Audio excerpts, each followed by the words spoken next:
Berbicara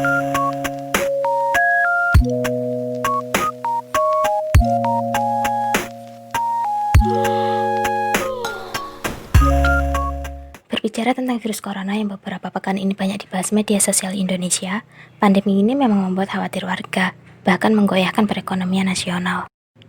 Mengesampingkan soal perekonomian untuk menstabilkan dan menjaga keadaan warga, pemerintah telah membuat langkah-langkah konkret yang diharapkan dapat menekan laju penyebaran dan efek dari virus corona itu sendiri. Mulai dari meliburkan banyak kegiatan untuk beberapa hari ke depan, menyebar banyak himbauan, menyuarakan social distancing, serta membuka banyak sarana dan prasarana untuk membantu kehidupan yang terkena dampak dari virus ini. Pro dan kontra, sesuatu yang lumrah bagi kehidupan. Tapi saya yakin langkah apapun yang dipilih oleh pemerintah sudah dipertimbangkan dengan sangat matang. Dikonsultasikan dengan para ahli, yang jelas ahlinya bukan saya karena saya hanya remahan roti, dan ada baiknya kita mengikuti himbauan. Jikalaupun menjadi tim kontra, kita cukup menjalani hidup seperti biasa, tanpa demo, tanpa sugesti buruk untuk melawan pemerintah, atau berlaku paling benar seakan dirinya kebal dari kemungkinan-kemungkinan yang akan didatangkan oleh Tuhan. Oke, saya tidak mau membahas tentang virus corona lebih jauh karena bukan ranah penuh saya untuk membahas ini. Namun dalam kasus ini, saya sangat tertarik untuk membahas tips mencegah terkena virus corona. Begitu katanya.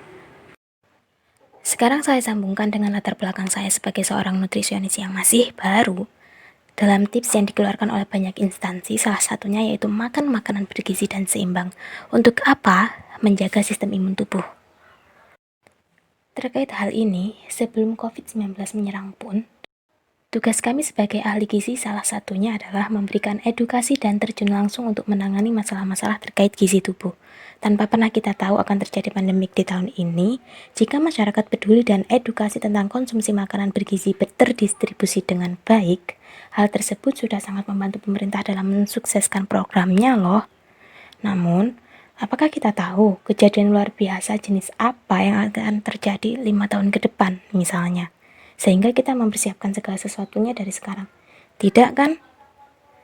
Sebenarnya entah akan terjadi pandemik atau tidak suatu hari nanti, jika sebagai manusia paham untuk menjaga tubuh yang dititipkan Tuhan, hal itu cukup sebagai bukti dari kata mencegah lebih baik daripada mengobati bagi saya.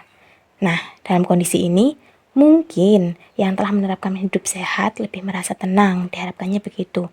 Pemerintah juga memberitahu kita untuk tidak terlalu panik hingga memborong dan menimbun barang-barang yang saat ini dibutuhkan. Takut wajar, berlebihan jangan. Semua sudah ada waktunya. Jika takut mati hanya karena virus corona, bukankah Tuhan mematikan hambanya tidak hanya dengan satu cara? Itulah kenapa saat awal virus ini diberitakan di Cina, beberapa orang membuat konten atau tulisan yang meremehkan hal ini. Saya sangat prihatin karena harusnya kita tidak boleh sesombong itu. Saat momok tersebut benar-benar datang, bukankah ujungnya mereka yang meremehkan juga takut? Maka, mari kita menjadi masyarakat yang bijak. Beralih pada pencegahan dengan cara cuci tangan, saya teringat skripsi saya yang membahas tentang cuci tangan, etika batu, dan etika bersih. Siapa tahu ada media yang tertarik menguploadnya ya kan? Sebenarnya tidak hanya untuk pandemi ini kita rajin untuk cuci tangan, selepas pandemi ini berakhir pun, harusnya hal tersebut tetap berjalan. Terakhir, tentang hashtag yang viral saat ini yaitu di rumah saja. Semoga bisa menjadi pengingat untuk melakukan kegiatan di luar seperlunya. Apa yang disarankan negara ini, insya Allah merupakan hal terbaik yang baiknya memang kita lakukan. Mari tetap menjadi masyarakat cerdas, masyarakat bijak, dan masyarakat yang di rumah saja. Salam bahagia.